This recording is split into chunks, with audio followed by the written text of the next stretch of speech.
এই শোনো না, আমাদের অন্ধবিশ্বাস চ্যানেলটি যারা এখনো সাবস্ক্রাইব করেননি, প্লিজ সাবস্ক্রাইব করে দাও। আর অল্প কিছু সাবস্ক্রাইবার হলে 1,00,000 পরিবার হবে। সবাই প্লিজ সাবস্ক্রাইব এবং বেশি বেশি শেয়ার করে দাও প্লিজ।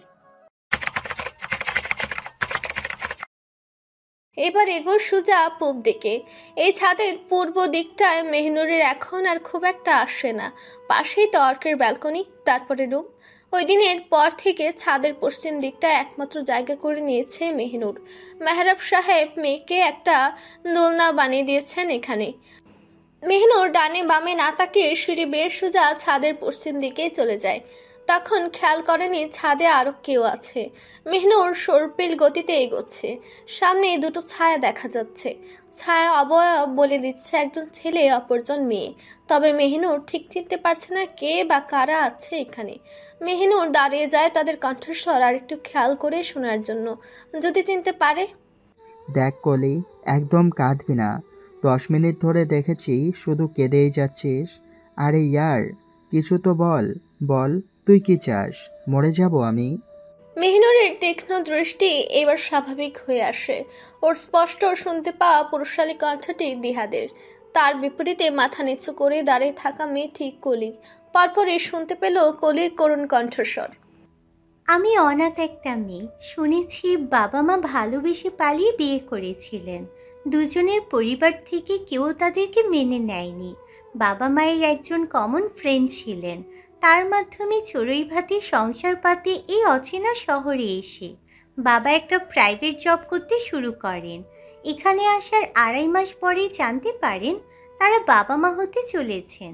বাবা মা খুব সুখী ছিলেন তাদের দাম্পত্য জীবনে। মায়ের গর্ভে আমার বয়স যখন 9 মাস, তখন বাবা মারা যান। আমার জন্মের ঠিক 1 ঘন্টা পরেই আমাকে একা ফেলে রেখে মাও চলে যায় না ফেরার দেশে, ওনার ভালোবাসার মানুষটির কাছে। নিষ্ঠুর এই দুনিয়ায় একা রয়ে গেলাম। তখন মাহবুব আঙ্কেল, যাকে তোরা আমার বাবা বলে জানিস, উনি আমাকে তার বাড়িতে নিয়ে যান। তিনি বাবা মায়ের কমন ফ্রেন্ড ছিলেন। মাহবুব আঙ্কেল যেদিন আমাকে বাড়ি নিয়ে আসেন, সেদিন আন্টি খুব রাগারাগি করেছিলেন। পরের সন্তানকে উনি কেন লালন পালন করবেন? ঠিকই তো, আমাকে উনি কেন লালন পালন করতে যাবেন, যে জায়গায় আমার নিজের বাবা মাই আমাকে ফেলে রেখে চলে গেছে। অবশ্য তখন তাদের সংসারেও টানাপোড়েন। নিরুপায় হয়ে মাহবুব আঙ্কেল আমাকে রেখে আসেন একটা অনাথ আশ্রমে। প্রত্যেক দিন আমাকে দেখে আসতেন। আস্তে আস্তে যখন বুঝতে শিখি, তখন মা বাবার কথা মনে করে খুব কান্নাকাটি করতাম। যখন আশ্রমের বাচ্চাদেরকে ওদের আত্মীয় স্বজনরা দেখতে আসতো, তখন আমিও পথে বসে থাকতাম। এই বুঝি আমার মা এসেছে, ওই তো আমার বাবা আসছে। কিন্তু কেউ আসতো না। আমি তখনও জানতাম না যে আমার মা বাবা মারা গেছেন। মাহবুব আঙ্কেলও তখন যাতায়াত কমিয়ে দিয়েছেন। মাসে একবার হয়তো 15 দিনে একবার আসতেন। তারও তো ব্যস্ততা থাকতো।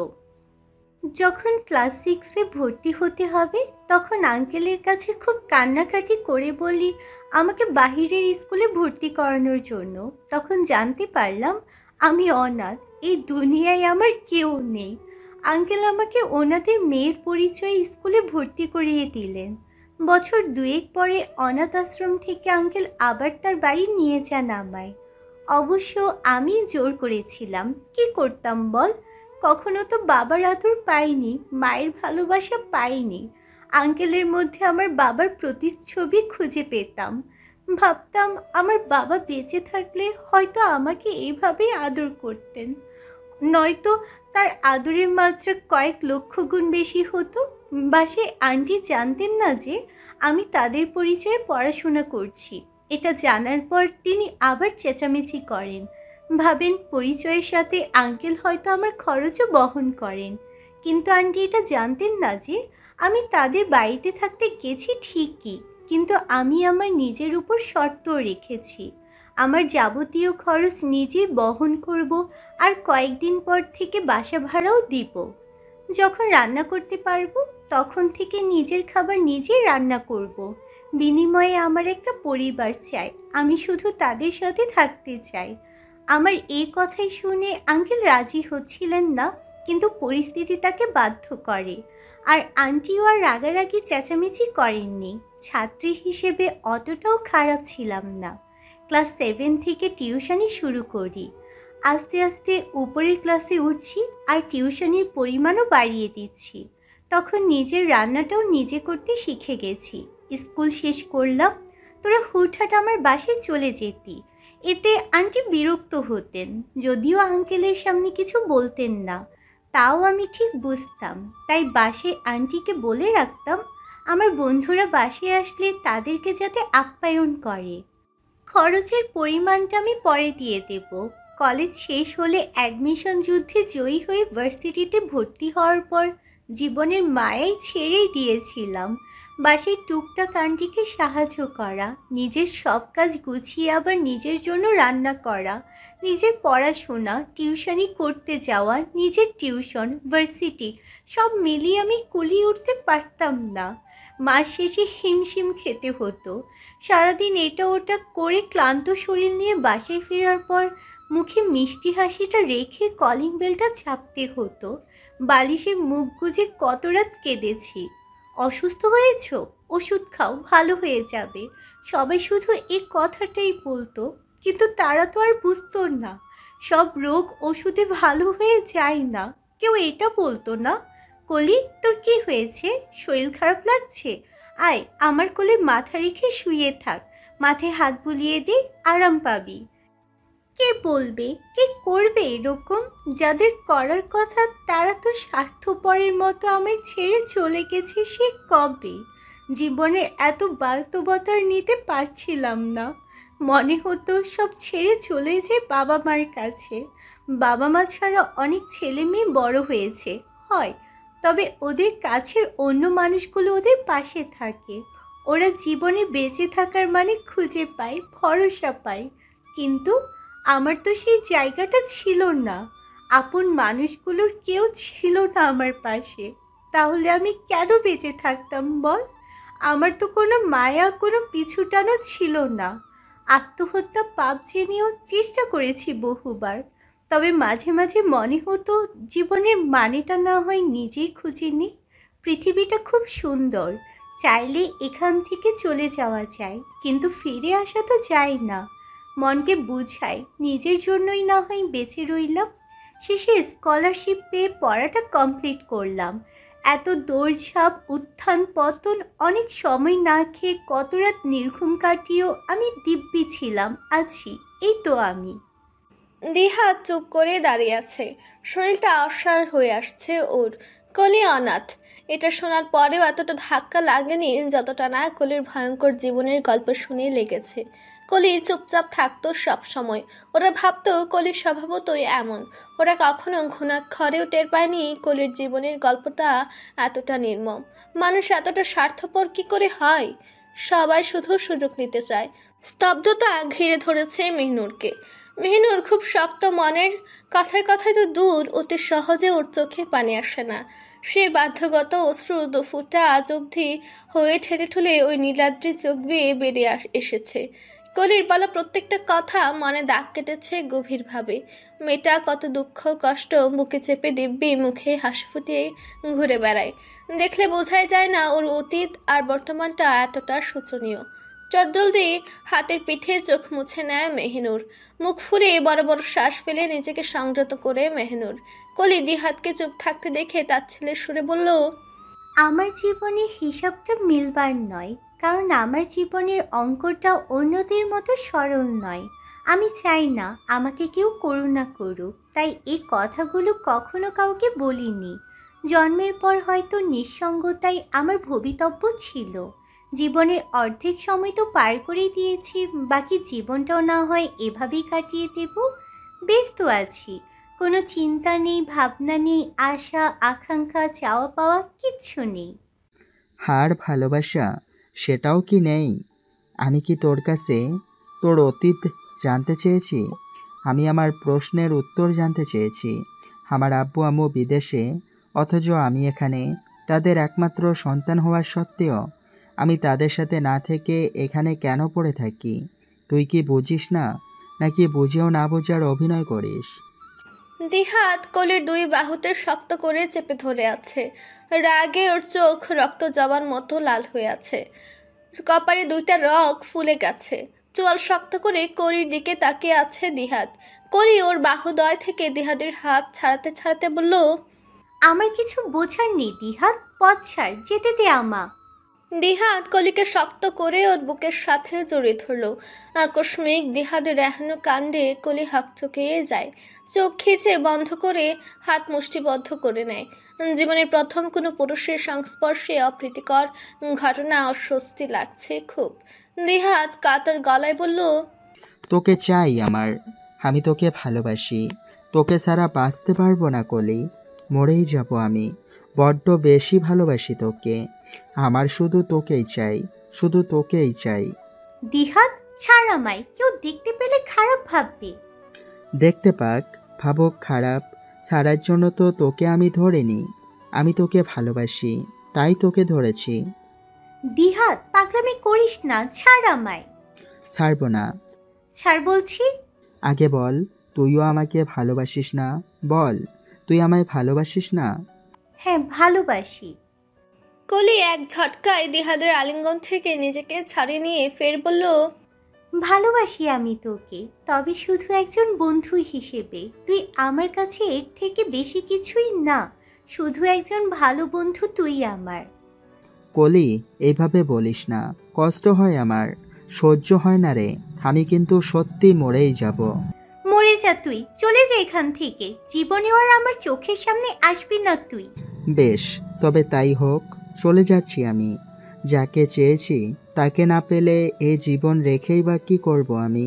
চলে যাচ্ছি আমি, সারা জীবনের জন্য। এই মুখ তোকে আর দেখতে হবে না। দাঁড়ান দিহান ভাইয়া। মেহনুরের কণ্ঠ শুনে দিহাত কলি দুজনে চমকে ওঠে। দিহাত ঠায় দাঁড়িয়ে পড়ল। মেহনুর দেখে ফেলার আগে অন্যদিকে ফিরে চোখের পানিটা মুছে ফেলে। কলি অপ্রস্তুত হয়ে একটু সামনে এগিয়ে যায়, হাতের পিঠে চোখ মুখ মুছে খুব দ্রুততার সাথে। মেহনুর এক পলক কলিকে দেখে নিয়ে দিহাদের দিকে তাকায়। দিহাত এখনো শক্ত হয়ে দাঁড়িয়ে আছে। মেহনুর ধীর পায়ে এগিয়ে যায় কলির দিকে। মেহনুর কলির বাহুদয় ধরতেই ওর দিকে তাকায় কলি। মেহনুর আঙ্গুল উঁচিয়ে আকাশের দিকে ইশারা করলো। কলি অবাক হয়ে তাকায় আকাশের দিকে।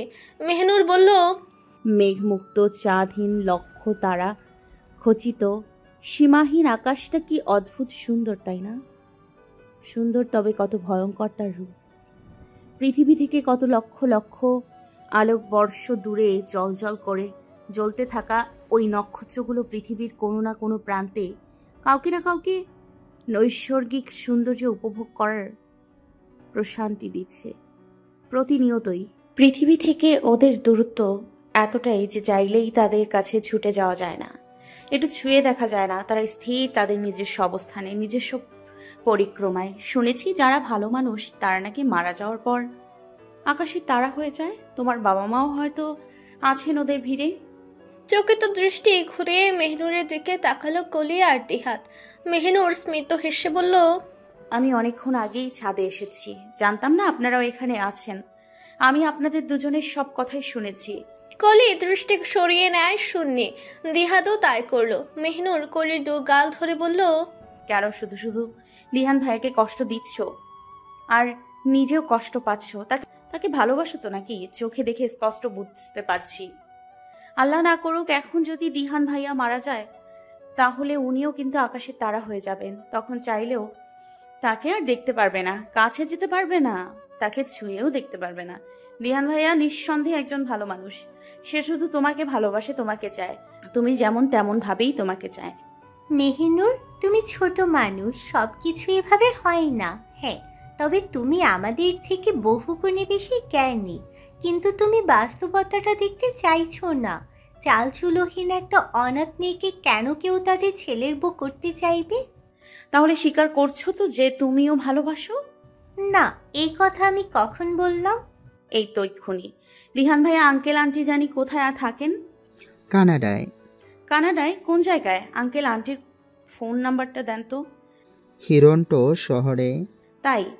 হ্যাঁ। মেহনুর গিয়ে দিহাদের কাছ থেকে ওর ফোনটা নিয়ে দিহাদের আব্বু আম্মুর ফোন নাম্বারগুলো মেহনুরের ফোনে টেক্সট করে পাঠিয়ে দেয়। দিহাদ আর কলি হতভম্ব হয়ে মেহনুরের দিকে তাকিয়ে আছে। এই মেয়ে এসব কি বলছে, কি করছে, কিছুই ওদের মাথায় ঢুকছে না। মেহনুর দিহাদের ফোনটা ফেরত দিয়ে আবার কলির কাছে যায়। কলির হাত ধরে সোজা ছাদ থেকে নেমে যায়। দিহাদ হা করে শুধু ওদের যাওয়ার পানে তাকিয়ে আছে। পরক্ষণে মেহনুর আবার ফিরে আসে। সিঁড়ির কাছ থেকে গলার স্বর উঁচু করে বলল, বিহান ভাইয়া, কাল সকাল 11টায় আপনার সব বন্ধুদের নিয়ে একটু কাজী অফিসে আসেন তো। মেহনুরের কথায় দিহাদ অবাক হয়ে প্রশ্ন করলো, কেন? কালকে একটা বিয়ে আছে, কজন সাক্ষী লাগবে? কার বিয়ে?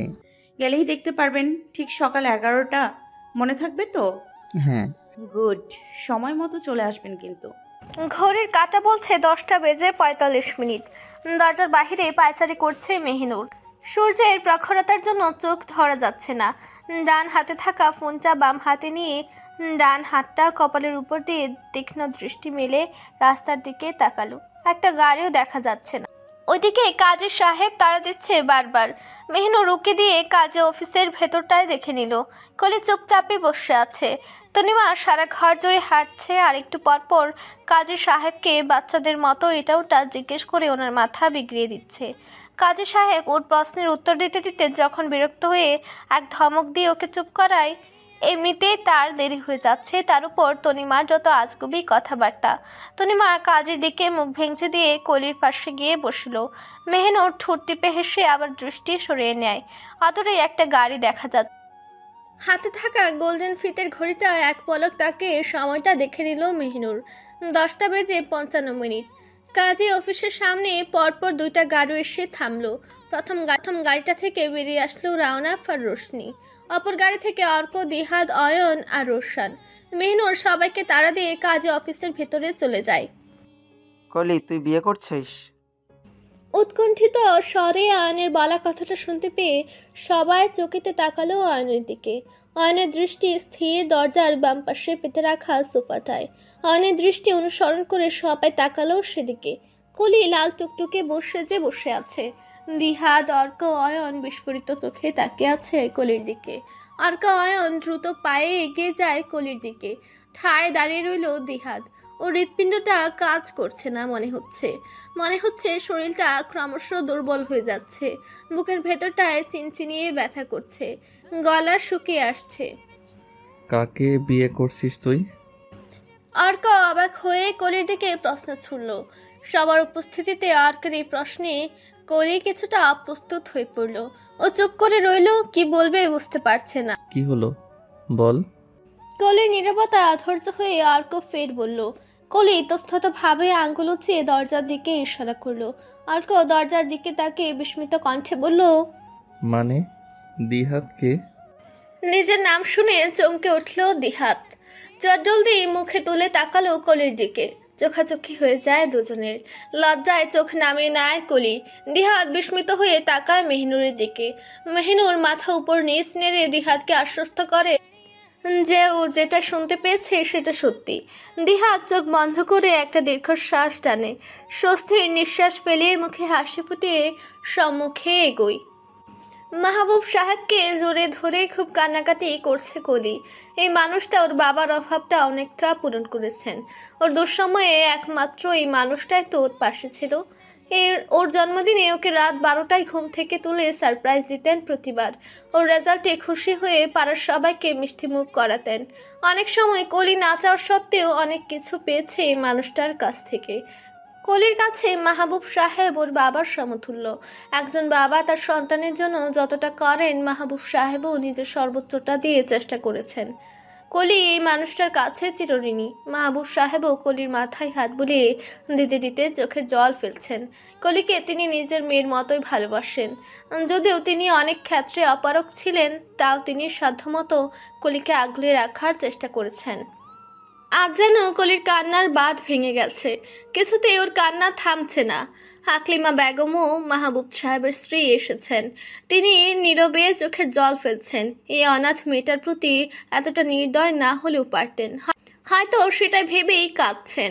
মেহনুর চুপ করে দাঁড়িয়ে আছে, মুখে অমায়িক হাসি। কাউকে হাসি খুশি দেখলে ওরও ভালো লাগে। দিহাদের চোখে মুখে কৃতজ্ঞতা মিশ্রিত তৃপ্তির হাসি। মেহিনুর এমন কিছু করতে চলেছে এটা দিহাদের কল্পনাতেও ছিল না। অর্ক হতভম্ব হয়ে শুধু দাঁড়িয়ে রইল সারাটাক্ষণ। এতক্ষণ এখানে কি ঘটলো সবটা এখনো ওর কাছে ধোঁয়াশা। সকালে অয়ন গিয়ে ওকে ডেকে তুলে বলে যে কাজে অফিস যেতে হবে। অর্ক কারণ জানতে চাইলে অয়ন বলল মেহনুর বলেছে কার যেন বিয়ে আছে, কয়েকজন সাক্ষী লাগবে। নিজের ঘুম নষ্ট করে কার না কার বিয়েতে সাক্ষী হতে ওর বয়ে গেছে। আর মেহনুর বলেছে বলেই কি কারোর বিয়ের সাক্ষী হওয়ার জন্য কাজে অফিস চলে যেতে হবে নাকি? অর্ক অয়নের কথায় পাত্তা না দিয়ে কম্বল মুড়ি দিয়ে আবার শুয়ে পড়ে। পরে আবার রাওনাফ ওকে ডেকে সজাগ করে তুলে জোর করে নিয়ে আসে। রাওনাফকে বারবার জিজ্ঞেস করেছিল কার বিয়ে, মেহনুরের কি হয়, কিন্তু রাওনাফ বলল ও নিজেও জানে না। মেহনুর শুধু ওদেরকে যেতে বলেছে। ওরা আসার পথে দিহাদকেও ওর বাসা থেকে নিয়ে এসেছে। দিহাদ ওপরে পরে ঘুমাচ্ছিল। অর্কের যতটা মনে হচ্ছে দিহাদ নিজেও জানতো না আজ ওর বিয়ে। মেহনুর কেন করলো এটা? আর দিহাদ তো শব্দটা উচ্চারণ করলো না, চুপচাপ বিয়েটা করে নিল। ওদের মধ্যে কি প্রেম ছিল? তাহলে দিহাদ কেন এত আশ্চর্য হয়েছিল? যদি তাই হয় তবে মেহনুর কিভাবে জানলো সে কথা? তবে অর্ক এটা ভেবে খুব অবাক হচ্ছে যে এইটুকু একটা মেয়ের মাথায় এত বুদ্ধি আর এত ক্যাপাবিলিটি কিভাবে থাকে। কলি আর দেহাদের বিয়ে পড়ানোর ঠিক আগ মুহূর্তে কলির মা বাবা এখানে এসে উপস্থিত হন। তারাও নির্দ্বিধায় বিয়েটা মেনে নেন, কিচ্ছু বলেননি। দেহাদের বাবা মা সশরীরে এখানে উপস্থিত থাকতে না পারলেও মেহনুর ভিডিও কল করে তাদেরকেও এই বিয়ের সাক্ষী হিসেবে রেখেছে। ওনারাও হাসি মুখে ছেলের বিয়ের মোনাজাতে হাত তুলেছেন, কিচ্ছু বলেননি। কিভাবে পসিবল এটা? অর্কের মাথায় কিছুই ঢুকছে না। মাথায় অনেক প্রশ্ন ঘুরপাক খাচ্ছে। ওর সব প্রশ্নের উত্তর একমাত্র মেহনুরেই দিতে পারবে। অর্ক পুরো রুমে একবার চোখ বুলালো, কিন্তু কোথাও মেহনুরকে দেখতে পেল না। তনিমা, অয়ন আর রোশান ওদেরকেও দেখতে পাচ্ছে না। রাওনাফের কাছ থেকে জানতে পারলো ওরা নাকি চলে গেছে। অদ্ভুত, কাউকে কিছু না বলেই চলে গেল। আজকে রাওনাফ আর রোশনির বিয়ের রিসেপশন। বাসায় কত কাজ। সকাল সকাল বাড়ির ছেলে মেয়ে বউ সবাই মিলে কোথায় চলে গেল? এখনো ওদের ফেরার নাম গন্ধ নেই। প্রায় বিকাল হয়ে এলো বলে একটু পর গেস্টরাও আসতে শুরু করবে। গেস্টরা এসে দেখবে যাদের বিয়ের জন্য এত আয়োজন তারাই বাসায় নেই। রেনুফা বেগম মেহিনুরকে কল দিয়ে এক্ষুনি কথা শুনিয়েছেন। মেয়ের কোনো কাণ্ড জ্ঞান নেই। ভাইয়ের বিয়ে আর ও বাড়ির বাইরে গিয়ে বসে আছে। রেনুফা বেগম কল করলে মেহিনুর ওর মাকে বলল বরকনে বাসায় চলে আসবে কিছুক্ষণের মধ্যেই, আর ওর একটু কাজ আছে, সেটা শেষ করে সন্ধ্যার আগেই বাসায় ফিরে আসবে। অর্ক, রাওনাফ আর রোশনি এক গাড়িতে আসছে, আর অর্কের গাড়িটা দিহাদকে দিয়ে এসেছে। কলি আর দিহাদ আপাতত মেহনুরদের বাসায় যাচ্ছে। মেহনুরই বলেছে ওদের বাসায় যাওয়ার জন্য। দিহাদ ড্রাইভ করছে আর কলি ওর পাশে বসে এখনো নীরবে চোখে জল ফেলে যাচ্ছে, মাঝে মধ্যেই ফুঁপিয়ে উঠছে। কলির এত কান্না করাটা দিহাদের সহ্য হচ্ছে না। কলিকে কি বললে ওর কান্না থামাবে দিহাদ সেটাও বুঝতে পারছে না। দিহাদ কলির মাথাটা আস্তে করে ওর কাঁধে রেখে কলিকে একসাথে শক্ত করে জড়িয়ে ধরল। কলি যেন এতক্ষণ এটারই অপেক্ষায় ছিল। কলিও দিহাদকে জড়িয়ে ধরে আবার হু হু করে কেঁদে দেয়। দিহাদ কলির মাথায় হাত বুলিয়ে ওকে শুধু শান্ত করার চেষ্টা করছে, কিন্তু কি বলে সান্ত্বনা দেবে? ওর শব্দ ভান্ডারে যথেষ্ট শব্দ মজুদ নেই। মিনিট দুয়েক পরে দিহাদ গাড়ির ব্রেক কষে। কলি মুহূর্তে কান্না থামিয়ে চকিত দৃষ্টিতে তাকায় দিহাদের দিকে। দিহাদ একটা রুদ্ধ শ্বাস ফেলে কলির নুগাল ধরে কপালে একটা চুমুক দিয়ে করুণ স্বরে বলল, প্লিজ আর কাঁদিস না, তোর কান্না আমি যে আর সহ্য করতে পারছি না। ভালোবাসার মানুষটার কাছ থেকে পাওয়া ভালোবাসার প্রথম চুম্বন, মনে এক অন্যরকম শিহরণ, ভালো লাগা বুকের ভেতরটা ধুকপুক ধুকপুক করছে। রগে রগে শীতল কিছু ছুটাছুটি করছে তীব্রভাবে। মনে হচ্ছে সারা শরীর থেকে ধোঁয়া বেরোচ্ছে। ওরা যতই পূর্ব পরিচিত বন্ধুই হোক না কেন, এখন ওদের সম্পর্কটা আলাদা। লজ্জা ভয় দুটোই খুব করে ঘিরে ধরেছে কলিকে। দিহাদের দিক থেকে চোখ সরিয়ে মাথা নিচু করে নেয়। দিহাদ মৃদু হেসে বলল, আর কাঁদবি না। কলি মুখে কিছু বলল না, মাথা নেড়ে সায় দিল ও আর কাঁদবে না। দিহাদ কলি লজ্জা পাওয়া দেখে মুচকি হেসে ফের গাড়ি স্টার্ট দেয়। কলি লজ্জায় আর দিহাদের দিকে তাকাতে পারছে না, মাথা নিচু করে চুপচাপ বসে আছে। রাত 10টা। ড্রাইভিং সিটে বসে আছে মেহিনুর, ড্রাইভ করছে। ঠিক ওর পাশে বসে আছে কলি, ওদের পেছনে বসে আছে দিহাদ, অয়ন আর তনিমা। সবাই দিহাদের বাসায় যাচ্ছে ওদের দিয়ে আসার জন্য। দিহাদ চেয়েছিল কলি যাতে ওর পাশে বসে, কিন্তু তনিমা বাগড়া দিয়ে নিজে বসে পড়ে। বেচারা দিহাদ ভেবেছিল বইয়ের হাত ধরে রোমান্টিক মুডে একটু খুশি গল্প করবে, কিন্তু তনিমা আর অয়নের জন্য সেটা পারল না। বিধায় মুখ গুমরা করে বসে আছে। অয়ন তনিমা যা তা বলে ওকে খেপাচ্ছে। দিহাদ শুধু সাপের মতো ফুসফুস করছে, নেহাতি এখানে মেহিনুর আছে, নয়তো এই দুটো বাদরকে ঘাড় ধরে গাড়ি থেকে নামে দিত সে কখন। কলি দিহাদের অবস্থা দেখে মুখ টিপে হাসছে, মেহিনুরও হাসছে, তবে মনে মনে। ভালোবাসারা পূর্ণতা পেলে মেহিনুরের খুব ভালো লাগে। বিচ্ছেদ অনেক কষ্ট দেয়, মোমের মতো মনটাকে ভেঙে চুরে গুঁড়িয়ে দেয় এক নিমিষেই। অথচ যখন এই ভালোবাসারাই পূর্ণতা পায়, তখন মনে হয় জীবনের সেরা প্রাপ্তি হয়তো এটাই। মেহিনুর দিহাদের বাসার সামনে এসে গাড়ি থামায়। তনিমা, অয়ন সবার আগে গাড়ি থেকে নেমে আসে, তারপর মেহিনুর। দিহাদ নেমে এসে সামনের দরজাটা খুলে হাত বাড়িয়ে দেয়। কলি দিহাদের হাত ধরে গাড়ি থেকে নেমে আসে। তনিমা কলির কাছে গিয়ে ছটফট করে খুশিতে গদগদ হয়ে বলল, কলি চল বাসায় চল, জানিস আজ কি করে? তনিমা ওর পুরো কথা শেষ করার আগেই অয়ন এসে ওর মুখ চেপে ধরে। মেয়েটার একদমই কোনো আক্কেল জ্ঞান নেই। কত করে বলেছে ওর মুখটা যাতে একটু বন্ধ রাখে, কিন্তু তা না করে সারাক্ষণ শুধু বকবক করেই যাচ্ছে। তনিমার মুখ চেপে ধরায় দিহাদ কলি দুজনেই অবাক হয়ে তাকায় অয়নের দিকে। অয়ন মেকি হেসে তনিমার মুখটা ছেড়ে দিয়ে তনিমাকে উদ্দেশ্য করে বলল, তুই আজ কি করেছিস না করেছিস সেগুলো কি এখনই বলতে হবে তোর? অয়ন চোখ পাকিয়ে তাকিয়ে আছে তনিমার দিকে। তনিমা কিছু একটা আন্দাজ করে সবাইকে তাড়া দিয়ে বলল, চল তো, তোরা ভেতরে চল। না তানিয়া আপু। মেহনুরের কথা শুনে সবাই দাঁড়িয়ে যায়। সবাই মেহনুরের দিকে জিজ্ঞাসক দৃষ্টিতে তাকালে মেহনুর মৃদু হেসে বলল, অনেক রাত হয়ে গেছে আপু, তোমাকে আর অয়ন ভাইকে ড্রপ করে দিয়ে আমাকে আবার বাসায় ফিরতে হবে। আমার ভাইয়াকেও তো বাসর ঘর পাঠাতে হবে। তাই বলে গেট পর্যন্ত এসে বাসায় না গিয়ে চলে যাবি? দিহাদের প্রশ্নে মেহনুর সৌজন্যমূলক হাসি দিয়ে বলল, অন্যদিন আসবো ভাইয়া, আজ আসি। মেহনুর গিয়ে কলিকে জড়িয়ে ধরে বলল, তোমাদের নতুন জীবনের জন্য রইল অনেক অনেক শুভকামনা আর ভালোবাসা। আল্লাহর কাছে দোয়া করি তোমাদের দাম্পত্য জীবন সুখের হোক। আসছি, ভালো থেকো। কলিও মেহনুরকে জড়িয়ে ধরল। তনিমা এগিয়ে আসলে মেহনুর সরে দাঁড়ায়। কলি তনিমাকেও জড়িয়ে ধরল। কলি অয়নকে দূরে দাঁড়িয়ে থাকতে দেখে অভিমানী স্বরে বলল, এখন থেকে পর করে দিচ্ছিস? অয়ন স্মিত হেসে এগিয়ে এসে আলতো হাতে জড়িয়ে ধরল কলি আর তনিমাকে। দিন বন্ধু ওইভাবেই দাঁড়িয়ে আছে অনেকক্ষণ হলো। দিহাদ তনিমা আর অয়নকে ছাড়াতে ছাড়াতে বলল, অনেক হয়েছে ভাই, এবার আমার বউটাকে ছাড় তোরা, যা এখন বাসায় যা। দিহাদের কথা শুনে কলি গোল গোল করে ওর দিকে তাকায়।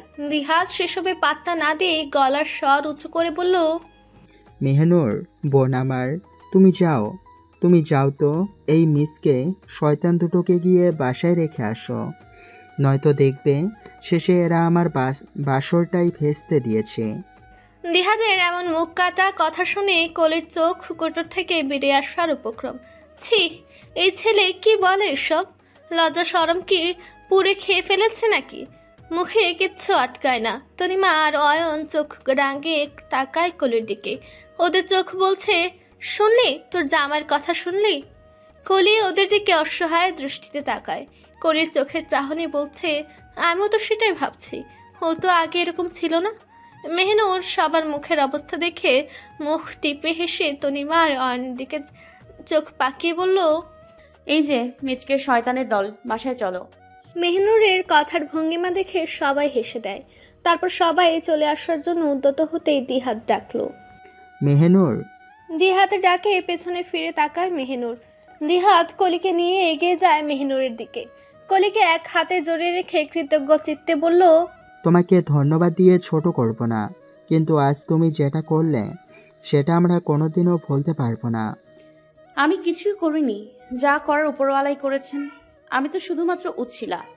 আসছি আমরা, best of luck. Welcome to your home and congratulations for your nearly life. দারোয়ান গেট খুলে দিয়ে কলির হাতে একটা ফুলের তোড়া দিয়ে উক্ত বক্তব্য পেশ করে। দিহাত দারোয়ানের কথা আর কাজে টাসকে খেয়ে যায়। ও নিজেই জানতো না যে আজ ওর বিয়ে, সেই জায়গায় দারোয়ান কিভাবে জানলো? আবার ইংলিশে ওয়েলকাম করছে। এই ইংলিশে বা কবে শিখলো? কলি ফুলের তোড়াটা হাতে নিয়ে অবাক হয়ে দিহাদের দিকে তাকালে দিহাত ঠোঁট উল্টে মাথা নাড়িয়ে বোঝায় ও কিছু জানে না।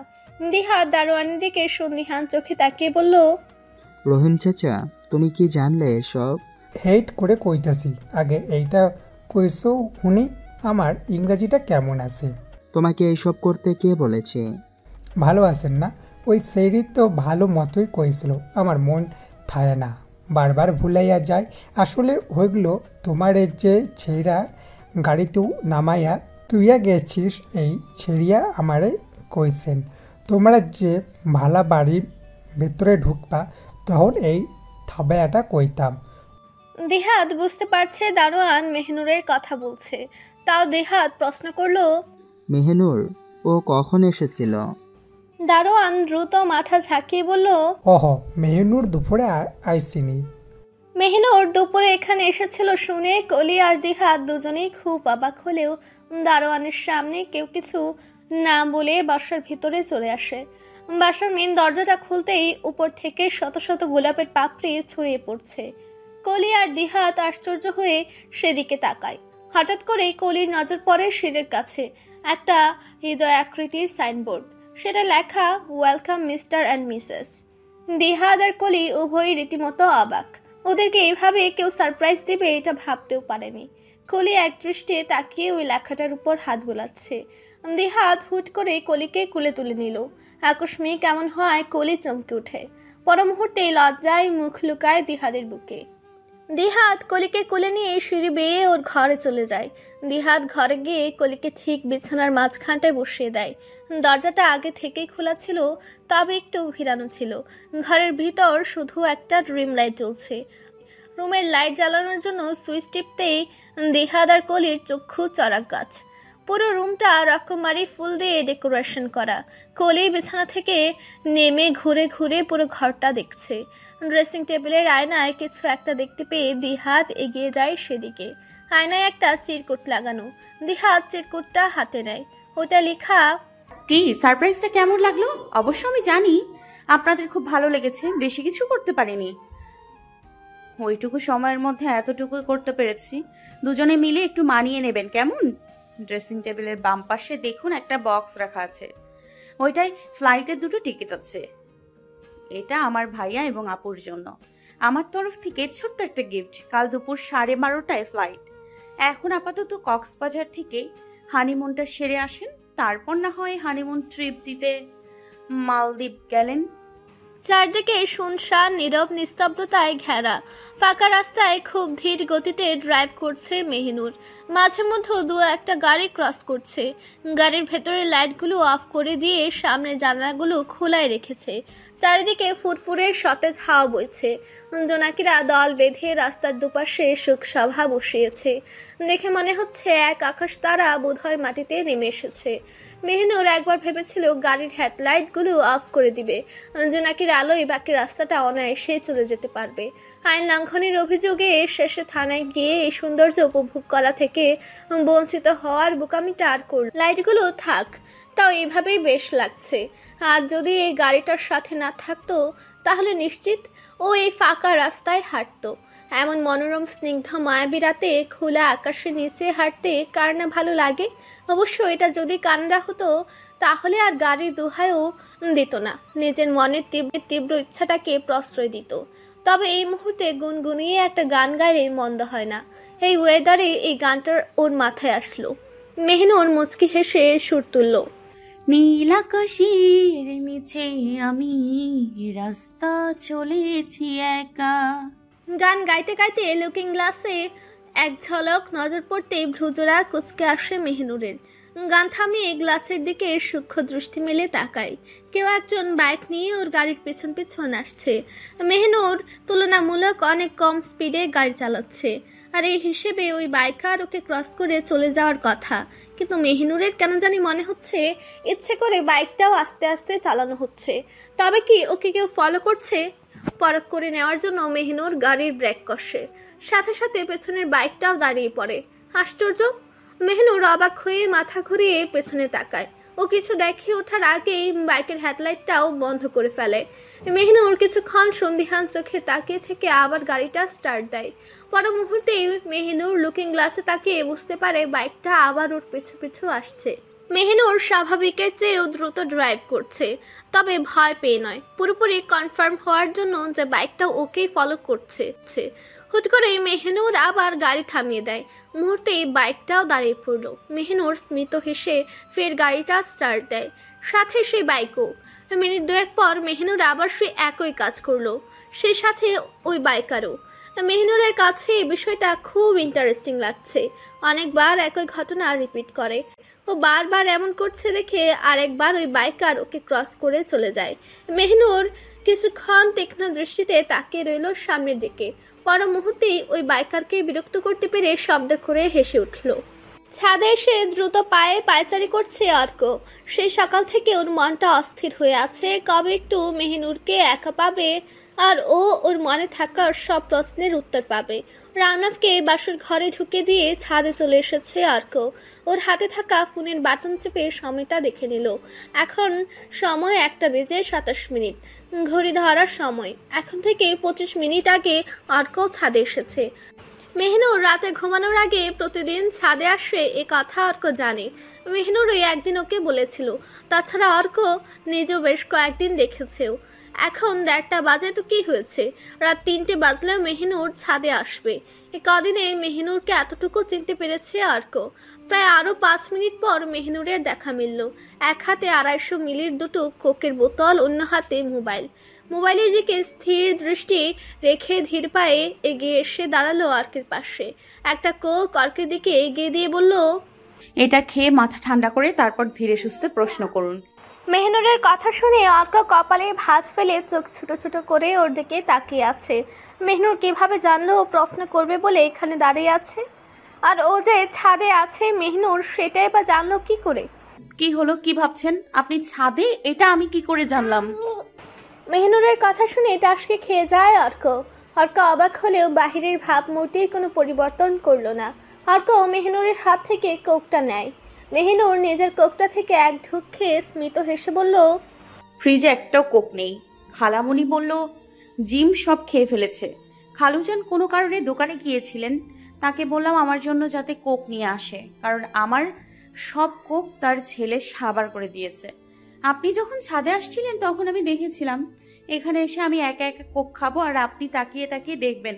পরে যদি আমার পেট ব্যথা করে, তাই আপনার জন্য একটা নিয়ে আসলাম। এখন বলুন, আপনি কি জানতেন না? মেহিনুর যে খুব চালাক সেটা অর্কের আর বুঝতে বাকি নেই। তাই এত ভনিতা না করে গলা খাকারি দিয়ে সোজা সাপটা প্রশ্ন করলো, সকালে কাজী অফিসে এটা কি করলে তুমি? অর্কের প্রশ্ন শুনে ভ্যাবাচাকা খেয়ে যায় মেহিনুর। অবাক হয়ে বলল, কি করেছি? তুমি দিহাদের অনুমতি ছাড়াই ওর বিয়ে দিয়ে দিলে, আর দিহা তো কোনো আপত্তি জানালো না কেন? অর্কের প্রশ্ন শুনে মেহিনুর হতবাক। এত কাছের বন্ধু, বেস্ট ফ্রেন্ড হয়েও অর্ক কিছুটার পেল না। শুধু অর্কই না, তনিমা আর অয়নও জানতো না। রাওনাফের বিয়ের জন্য তনিমা আর কলি মেহিনুরদের বাসায় এসেছিল। মেহিনুর, তনিমা আর কলি এক রুমেই ছিল। কাল রাতে ছাদ থেকে চলে যাওয়ার পর রুমে গিয়ে সবার আগে মেহিনুর তনিমাকে সবটা বলে। তনিমা সবটা শুনে 5 মিনিট স্তব্ধ হয়ে বসেছিল। তারপর কলিকে জড়িয়ে ধরে খুব কেঁদেছিল। আর আজ বিয়ে পড়ানোর পর যখন মেহিনুররা দিহাদের বাসায় যাচ্ছিল তখন তনিমা অয়নকেও সবটা বলল। তনিমার মতো অয়নও বিস্মিত হয়েছিল সবটা শুনে। এখন সবটা শোনার পর অর্কেরও একই হাল হবে সেটাও খুব ভালো করেই বুঝতে পারছে মেহিনুর। কিন্তু অর্ক ওকে কেন এই কথা জিজ্ঞেস করছে? মেহিনুর অর্কের প্রশ্নের প্রত্যুত্তরে উল্টো প্রশ্ন ছুড়ল। আপনার এই প্রশ্নটা তো দিহান ভাইকে করা উচিত, আমাকে কেন করছেন? আমি তোমার কাছ থেকে সবটা শুনতে চাই বলে ওদেরকে কিছু জিজ্ঞাসা করিনি, কারণ আমি জানি এই সব কিছুর পিছনে তুমি আছো। বাবা, এত জানেন আপনি? দেখো মেহিনুর, একদম ভনিতা করবে না। ওকে, রিল্যাক্স। রেগে যাচ্ছেন কেন? আগে কোকটা শেষ করেন, তারপর বলছি। মেহনুরের কথাটা বলতে দেরি অর্কের কোক শেষ করতে দেরি নেই। রুদ্ধশ্বাসে পুরোটা কোক শেষ করে বলল, বলো এবার। মেহনুর অর্কের তাড়াহুড়ো দেখে মুখ টিপে হেসে একটা ক্ষুদ্র শ্বাস ফেলে। তারপর কলির অতীত বর্তমান দিহাত কলির একে অপরকে ভালোবাসা ও কিভাবে জানলো সব অর্ককে বলল। মেহনুরের প্রত্যেকটা কথায় অর্ক চমকেছে, অবাক হয়েছে, বিস্মিত হয়েছে। হরই কথা, এত বছর ওদের বন্ধুত্ব, অথচ ওরা কেউই জানতো না কলির জীবনটা এতটা নির্মম মর্মান্তিক। দিহাত আর কলির আচরণেও কখনো মনে হয়নি ওরা একে অপরকে ভালোবাসে। তাহলে কিভাবে বুঝবে ওরা? অর্ক ফের প্রশ্ন করলো, আর দিহাদের আব্বু আম্মু? দিহান ভাইয়া বলল, ওনার আব্বু আম্মু কানাডায় থাকেন, আমরাও ওইখানেই থাকি, যদিও এক জায়গায় নয়, তবে ভার্চুয়াল জগতে কারো ঠিকানা খুঁজে বের করতে এখন আর খুব বেশি পরিশ্রম করতে হয় না। ওনারা কলিয়াপুকে তো আগে থেকেই চেনেন, জানেন ছেলের পছন্দই ওনাদের পছন্দ। কলিয়াপু অনাথ, এটা জানার পর অবশ্য একটু আপত্তি করেছিলেন। তখন তুমি তাদের রাজি করিয়েছ? মেহনুরকে বলতে না দিয়ে অর্ক বলল। মেহনুর চুপ রইল। অর্ক ওর জবাব পেয়ে গেছে। মেহনুর একটা দীর্ঘশ্বাস টেনে ছাদের কার্নিশে গিয়ে উঠে বসলো। অর্ক ওর সব প্রশ্নের উত্তর পেয়ে গেছে। তবে মেহনুরকেও যতই দেখছে ততই অবাক হচ্ছে। এই মেয়েটা কিভাবে সব দিক এত ইজিলি সামলে ফেলে? ওর কথার পৃষ্ঠে কেন কেউ কিছু বলতে পারে না, নাকি বলতে চায় না? এই মেয়ে কি সব জানতা, এতটা নিখুঁত? অর্ককে এই প্রশ্নগুলো বারবার খুব ভাবায়। বাইক নিয়ে আমায় ফলো করছিলেন কেন? নির্বিকার চিত্তে প্রশ্ন করলো মেহনুর। ছাদ থেকে চলে আসার জন্য পা বাড়াতে মেহনুরের এহেন অপ্রত্যাশিত প্রশ্ন শুনে থমকে দাঁড়ায় অর্ক। বিস্ফোরিত দৃষ্টি ফেলে তাকালো মেহনুরের দিকে, কপালে চিন্তার ভাঁজ। অর্ক যে ওকে ফলো করছিল সেটা মেহনুর কিভাবে জানলো? হুডি হেলমেটের আড়ালে ওটা অর্কই ছিল, সেটা এত আত্মবিশ্বাসের সাথে কি করে বলছে ও? আপনার পারফিউমের স্মেলটা খুব ভালো। জানেন, আপনি আমাকে ক্রস করে চলে আসার অনেকক্ষণ পরেও স্মেলটা ছিল। কোন ব্র্যান্ডের পারফিউম ইউজ করেন? কোনো বিদেশি ব্র্যান্ডেই হবে হয়তো। আচ্ছা বাদ দিন, বললেন না তো কেন ফলো করছিলেন? মেহনুরের কথা শুনে ভ্যাবাচাকা খেয়ে যায় অর্ক। কাঁচুমাচু মুখ করে বলল, একই ব্র্যান্ডের পারফিউম কি আর কেউ ব্যবহার করে না নাকি? মেহনুর ঠোঁট টিপে হাসছে। অর্ক ওকে যুক্তির কায়দায় এড়িয়ে যেতে চাইছে। অর্কের দিকে আর চোখে একবার তাকিয়ে ফের বলল, আমার কাছে সবসময় চুইংগাম থাকে। গাড়িতে কিছু আলপিনো ছিল, যখন গাড়ি থামিয়েছিলাম তখন রাস্তায় চুইংগাম আর আলপিন ফেলে দিয়েছিলাম। যাই হোক, সকালে বাইকের টাওয়ালগুলো পরিষ্কার করে নিন। মেহনুর কথাটা শেষ করেই হাসতে হাসতে ছাদ থেকে চলে যায়। অর্ক বিস্মিত হয়ে শুধু তাকিয়ে রইল। পর মুহূর্তে মেহনুরের বলা কথাটার মানেই বুঝতে পেরে বুক চিরে একটা রুদ্ধশ্বাস বেরিয়ে আসে। এ তো ভারী ধুরন্ধর পাজি মেয়ে। ওর মাথায় সব সময় কিছু না কিছু চলে, সেটা অর্ক জানে। তাই বলে এত দুষ্টবুদ্ধিও গিজগিজ করে ওই মেয়ের মাথায়। শেষে কি না ওর শখের বাইকটার 12টা বাজিয়ে দিল। ও তো মেহনুরের ভালোর জন্যই ফলো করছিল। আর এটাকে তো ফলো করা বলে না, প্রটেক্ট করা বলে। রাতের বেলা একটা মেয়ে একা একা বাসায় ফিরবে, তাই অর্ক একটু এগিয়ে দেখতে গিয়েছিল। কারণ মেহনুর এইদিকে রাস্তাঘাট তেমন ভালো চিনেও না। এখন এটা কি ফলো করা হলো? তবে হ্যাঁ, ও চাইলে মেহনুরের সাথে দেখা করতে পারত, কিন্তু সেটা কেন করলো না এটার উত্তর অর্কের কাছেও নেই। হয়তো তখন মেহনুরের পেছন পেছন চুপে চুপে আসতেই খুব ভালো লাগছিল ওর কাছে। বাসার কাছাকাছি চলে আসায় অর্ক তখন মেহনুরকে ক্রস করে আগে চলে আসে। মেহনুর খুব চালাক, অর্ক সেটার প্রমাণ প্রতিবারই পেয়েছে। তবে মেহনুর এইভাবে ওকে ধরে ফেলবে বুঝতে পারেনি। অর্ক মেহনুরদের বাসা থেকে এসে ফ্রেশ হয়ে সবে একটু শুয়েছে। শরীরটা বেশ ক্লান্ত। সকালে দিহাত কলির বিয়ে, তারপর সারাদিন এটা সেটা করতে হয়েছে। সন্ধ্যার পরে আবার রিসেপশনের ঝামেলা, সব মিলিয়ে শরীরটা একেবারে ছেড়ে দিয়েছে। এই মুহূর্তে মনে হচ্ছে কেউ একজন মাথায় হাত বুলিয়ে দিলে মন্দ হতো না। আসতে পারি সাহেব? আমেনা বেগম অর্কের ঘরের বাইরে দাঁড়িয়ে এমন ভাবে কথাটা বললেন, ওনাকে দেখে মনে হচ্ছে যে সদ্য বিবাহিত মধ্যযুগীয় এক রমণী তার বরের কাছে অত্যন্ত বিনীতভাবে আর্জি জানাচ্ছে। আমেনা বেগমের স্বর শুনতেই হাসি ফুটে অর্কের মুখে। চোখ বন্ধ রেখে নরম গলায় বলল, বিবি, তার সাহেবের ঘরে আসলে অনুমতি চাইতে হবে, এটা কোন সংবিধানে লেখা আছে বিবি জান? আসবো তাহলে? না।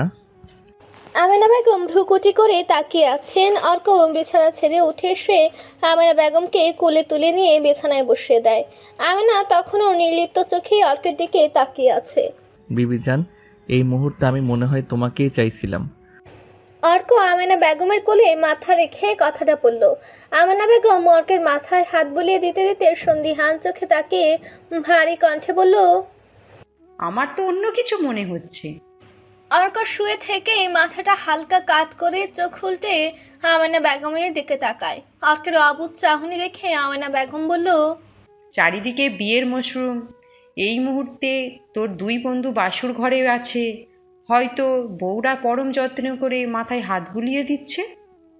এখানে একটা ভেবে হয়তো তোরও তো ইচ্ছে জাগে, ইস আজ যদি আমার একটা বউ থাকতো তাহলে আমিও হয়তো তার আদর পেতাম। সত্যি আমার এই ক্লান্তি অবসান দূর করার জন্য এই দুটো হাতের খুব দরকার ছিল। অর্ক আমেনা বেগমের হাত দুটো চুমু দিয়ে কথাটা বলল। ভাবমূর্তি খুব একটা সুবিধার মনে হচ্ছে না। এবার দেখছি স্থায়ী দুটো হাতের বন্দোবস্ত করতে হবে। তা সাহেবের মনে কি কেউ আছে? এতক্ষণে আমেনা বেগম আসল কথাটা জিজ্ঞেস করলেন। অর্কের মনে কি আছে সেটা জানার জন্যই তিনি অর্কের রুমে এসেছেন। অর্ক চোখ বন্ধ করে একটা দীর্ঘশ্বাস ফেলে অস্ফুট স্বরে বলল, আমার হৃদয় হরণী বিদেশিনী নীলাক্ষী নয়নে ছিল অগ্নিঝরা চাহনি, তার মসৃণ ঠোঁটের অমায়িক হাসিতে আমি তো ডুবেছি সেই কবে, হারিয়েছি তাকে ক্ষণিকের ভুলে। আজও আমি মনের দরজা খুলে অপেক্ষায় থাকি অন্তিম প্রহরে। হয়তো সে একদিন আসতেও পারে আমার এই এলোমেলো নীড়ে। আমেনা বেগম অর্কের কথা শুনে অবাক হয়ে ভ্রুকুটি করে তাকিয়ে আছেন। পরে মুহূর্তে গলার স্বর নিচু করে নরম গলায় বলল, আচ্ছা বুঝলাম, আমি কি তাকে চিনি? হুম। অর্কের স্বর ক্ষীণ হয়ে গেছে, হয়তো ঘুমের রাজ্যে তলিয়ে যাবে এক্ষুনি।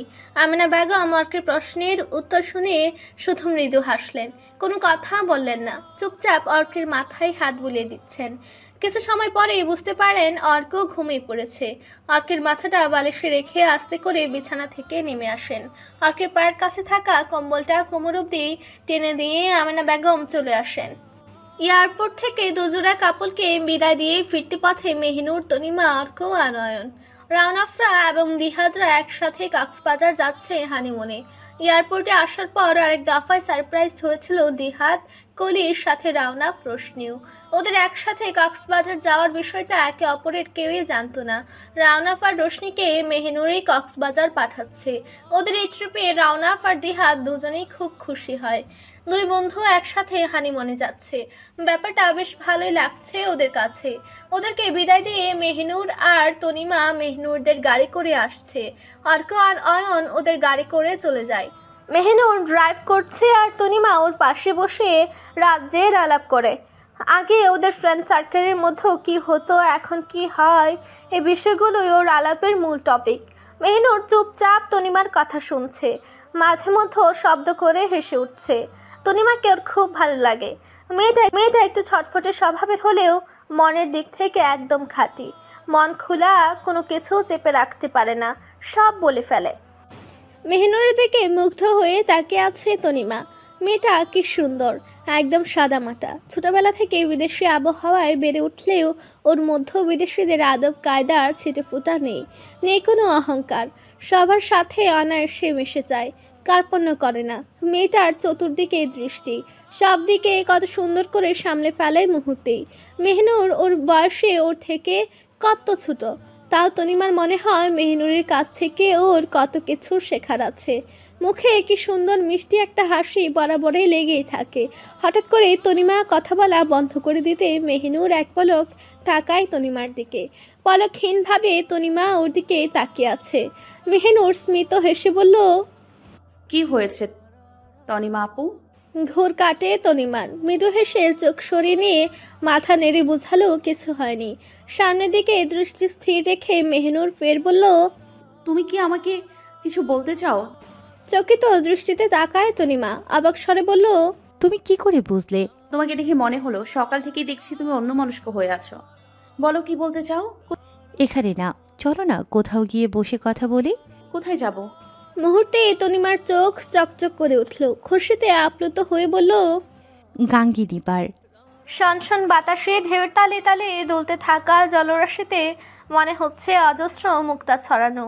নদীর পানিতে সূর্যের কিরণ পড়তে ঢেউয়ের ভাঁজে বারবার চিলিক দিয়ে উঠছে। বাতাসের তুড়ে পানিতে তীব্র কলকল আওয়াজ তুলছে। মাঝে মধ্যে দমকা হাওয়ায় কিছু পানি আছড়ে পড়ছে পারে। আদরেই হয়তো স্টিমার ঘাট। ক্ষণে ক্ষণে লঞ্চ স্টিমারের হুইসেলের শব্দ শোনা যাচ্ছে। নদীর শীতল হাওয়ায় শরীরে গাঢ়তর শিহরণ জাগাচ্ছে। গাঙ্গিনীর তীর ঘেঁষে পেতে রাখা কাঠের সারি সারি বেঞ্চগুলোয় বসে থাকা মানুষগুলো নদীর এই অপরূপ সৌন্দর্য উপভোগ করছে খুব আগ্রহের সহিত। নিজেদের মধ্যে আলাপচারিতাও চলছে বিরামহীনভাবে, তবে কলরব হচ্ছে না। মৃদু স্বরে কথা বলছে তারা। হাওয়ায় মুড়ে আসা গুনগুন শব্দ শোনা যাচ্ছে শুধু। মেহনুর আর তনিমাও তাদেরই দলে, তবে ওদের মধ্যে এখনো কোনো কথোপকথন শুরু হয়নি। এতক্ষণ মেহনুরের দৃষ্টি স্থির ছিল গাঙ্গিনীর জলে। তনিমাও চুপচাপ বসে আছে। গাঙ্গিনী পার জায়গাটায় এমন নিঃসঙ্গতায়ও এখানে বসে কাটিয়ে দেওয়া যাবে অনেকটা সময়। কোনো সঙ্গের প্রয়োজন হবে না। এবার মেহনুর তনিমার দিকে তাকিয়েছে। তনিমা উদাস হয়ে বসে আছে, হয়তো কোনো কিছু নিয়ে ভীষণভাবে চিন্তিত। মেহনুর ক্ষুদ্র একটা নিঃশ্বাস ফেলে ধীর কণ্ঠে বলল, কি হয়েছে তোমার? আমি প্রেমে পড়ে গিয়েছি। মেহনুর ভ্রুকুটি করে তাকায় তনিমার দিকে। তনিমার দৃষ্টি স্থির সামনে থাকা গাঙ্গিনীর উন্মুক্ত বুকে। মেয়ের হাবভাব দেখে বোঝা যাচ্ছে এই চিন্তায় সে বিরহিত, নিঃস্ব। মেহনুর মুখ টিপে হেসে তনিমাকে কয়েক সেকেন্ড পর্যবেক্ষণ করে শীতল কণ্ঠে বলল, মানুষ প্রেমে পড়ে কারণে অকারণে, যখন তখন প্রেমে পড়ে, হয়তো প্রকৃতির নয়তো প্রাণীর। তুমি কোনটির প্রেমে পড়েছো? মেহনুরের কথাটায় যেমন গভীরতা আছে, ঠিক শেষের কথাটায় হালকা রসিকতাও রয়েছে। মেহনুরের প্রশ্নে তনিমার মস্তিষ্ক সচল হয়। চট করে বেঞ্চের উপর পাতলে আসন পেতে বসলো। আহ্লাদে আতখানা হয়ে বলল, প্রাণীর, আই মিন মানুষের। এক মুহূর্তেই তনিমার আচরণে এত দ্রুত পরিবর্তন দেখে মেহনুর হা হয়ে আছে। পরক্ষণে নিজেকে সামনে নিয়ে প্রশ্ন করলো, তা কার প্রেমে পড়লে শুনি? কাজীর। তনিমার মুখটা এমন করে কথাটা বলল যে চোর চুরি করতে গিয়ে ধরা পড়ে গেছে। মেহনুর তনিমার কথা শুনে একটু অবাক হয়। বলল, ভালোবাসা বলে কয়ে আসে না। যে কোনো সময় যে কাউকে ভালো লেগে যেতেই পারে, কিন্তু ভালো লাগা আর ভালোবাসার মধ্যে একটু ফারাক আছে।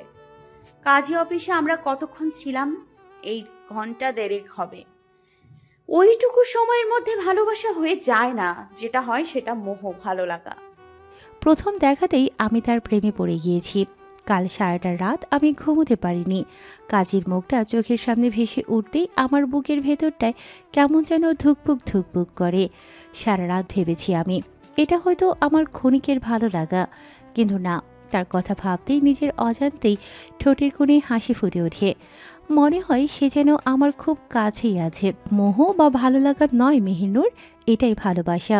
আমি ওইটুকু সময়ের মধ্যেই ওই কাজীকে ভালোবেসে ফেলেছি।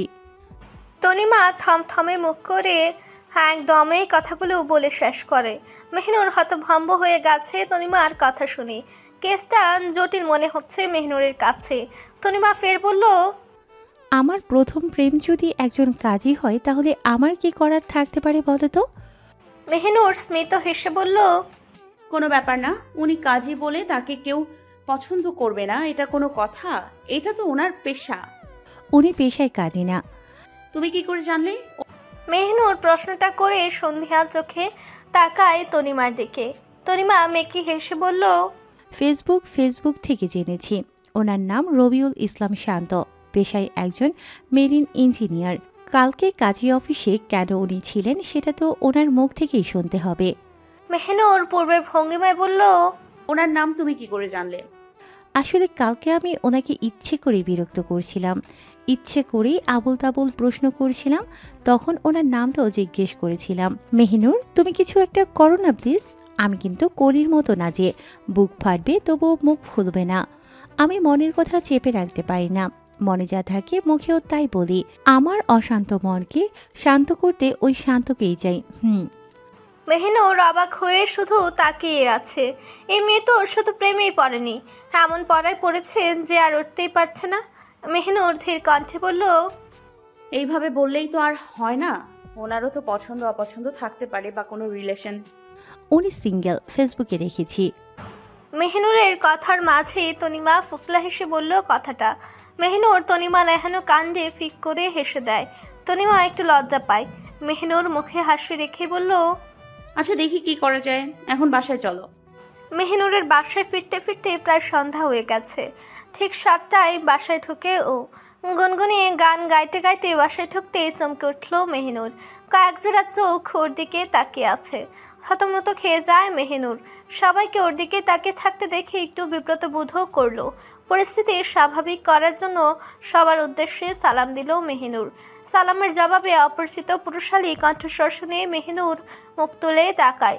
আগন্তুকের বয়স 17 হবে, স্বাস্থ্য স্বাভাবিক, গায়ের রং উজ্জ্বল শ্যামলা, উচ্চতা 5 ফুট 7 ইঞ্চি হবে, দুগাল ভর্তি ধবধবে সাদা চাপদারিতে, পরনে সাদা ফতুয়া আর লুঙ্গি, হাতে মোটা চেইনের সোনালি ঘড়ি, জাবর খাচ্ছেন, মুখে হয়তো পান আছে। মেহিনুর ওনাকে চিনতে না পেরে কপাল কুঁচকে মায়ের দিকে তাকায়। রেনুফা বেগম একগাল হেসে বললেন, উনি রাশেদ সাহেব, অর্কের মামা। মায়ের কথা শুনে মেহিনুর আবার রাশেদ সাহেবের দিকে তাকায়। ভাবে নির্ঘাত মায়ের কাছ থেকেই এই পান খাওয়ার গুণ আয়ত্ত করেছেন। পরপরই মেহিনুর স্মিত হেসে বলল, কেমন আছেন মামা? আমি ভালো আছি মা, তুমি কেমন আছো? আলহামদুলিল্লাহ, আমিও ভালো আছি মামা। আপনারা কথা বলুন, আমি আসছি। ঠিক আছে। মেহিনুর ঘরে এসে ফ্রেশ হয়ে ল্যাপটপ নিয়ে বসে। 7:30টায় ওর ক্লাস আছে। ওয়াইফাই কানেক্ট করতেই টুংটাং শব্দে নোটিফিকেশন আসতে শুরু করে। ওইগুলো চেক করতে করতে ক্লাসের সময় হয়ে গেছে। ক্লাস প্রায় শেষের দিকে। এমন সময় মেহিনুরের ঘরে আসেন মেহরাব সাহেব। মেয়েকে ক্লাস করতে দেখে উনি একটু বসলেন। মেহিনুর ক্লাস শেষ করে ল্যাপটপ সাইডে রেখে বলল, কিছু বলবে বাবা? মেহরাব সাহেব উঠে এসে মেয়ের কাছে বসেন। ধীর কণ্ঠে বললেন, তখন নিচে তোর বিয়ের কথা হচ্ছিল, কিন্তু আমি তোর মতামত নেওয়া নিয়ে কোনো কিছু করব না। তবে আমি এবার তোর বিয়েটা দিতে চাই, কিন্তু তুই বিয়ের জন্য রাজি? মেহিনুর বাবার দিকে নীরব দৃষ্টিতে তাকিয়ে আছে। বিয়ে বিয়ে করা তো দূর, বিয়ের কথা কখনো চিন্তাও করেনি। পড়াশোনা শেষ করে নিজের একটা আলাদা সত্তা তৈরি করতে চাওয়া প্রত্যেকটা মানুষেরই স্বপ্ন থাকে। ওরও ছিল, এখনও আছে। নিজের একটা প্ল্যাটফর্ম তৈরি করেছেও, তবে সেটা শখের বশে। ছেলে মেয়ে বড় হলে তাদেরকে বিয়ে দিতে হবে, এটা বাবা মায়ের বহুমুখী দায়িত্বগুলোর মধ্যেও একটি। পড়াশোনা তো বিয়ের পরেও করা যাবে। ওর বাবা ওর উপরে কোনো দিনও জোর খাটায়নি, আজও খাটাবে না। মেহিনুর যদি একবার বলেও বিয়ে করবে না, তাহলে ওর কথায় শেষ কথা। সেটাও জানে মেহিনুর, তবে ও এটা করতে চায় না। একদিন না একদিন বিয়ে তো করতেই হবে, হয়তো 2 দিন আগে নয়তো পরে। মেহিনুরকে চুপ করে থাকতে দেখে মেহরাব সাহেব ফের বললেন, তুই কি কাউকে পছন্দ করিস? পছন্দ থাকলে বলতে পারিস। অভিভাবক হিসেবে এই প্রশ্নগুলো করাটা খুবই স্বাভাবিক। মেহিনুর স্মিত হেসে বলল, আমার কোনো পছন্দ নেই বাবা, তোমরা যা বলবে তাই হবে। প্রথম প্রেমে পড়লে একটু আধটু পাগলামি না করলে চলে। অবশ্য সেটা নিজের ইচ্ছায় করতে হয় না।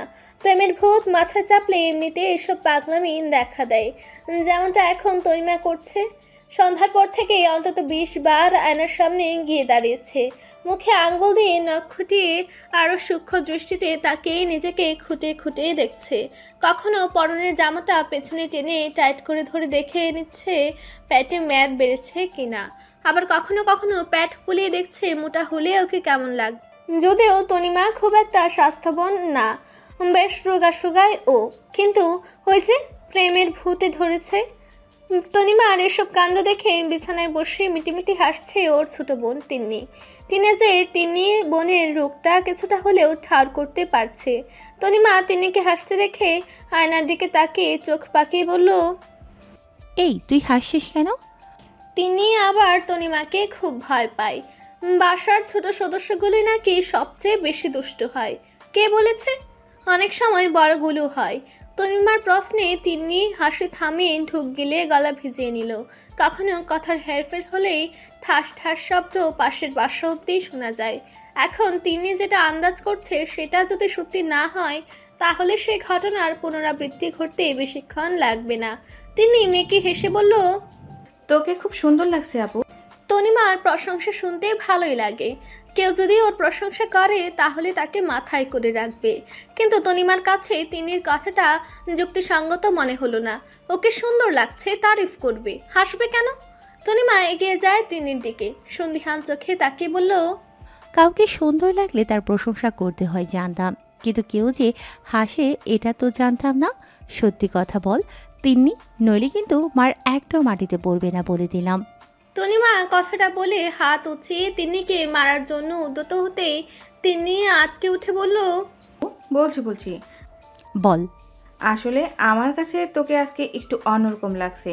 আমার কেন জানি না মনে হচ্ছে তুই প্রেমে পড়েছিস, তাই তোর কাণ্ড দেখে আমার হাসি পাচ্ছিল। তনিমা আবার মারের ভঙ্গিমায় হাত তুলতেই তিন্নি চোখ বন্ধ করে মুখের সামনে 2 হাত তুলে চেঁচিয়ে বলে উঠল, নিয়মিত ভালোবাসার গল্প শুনতে এবং পড়তে আমাদের অন্ধবিশ্বাস চ্যানেলটি সাবস্ক্রাইব করে পাশে থাকা বেল আইকনটি ক্লিক করুন। ধন্যবাদ সবাইকে।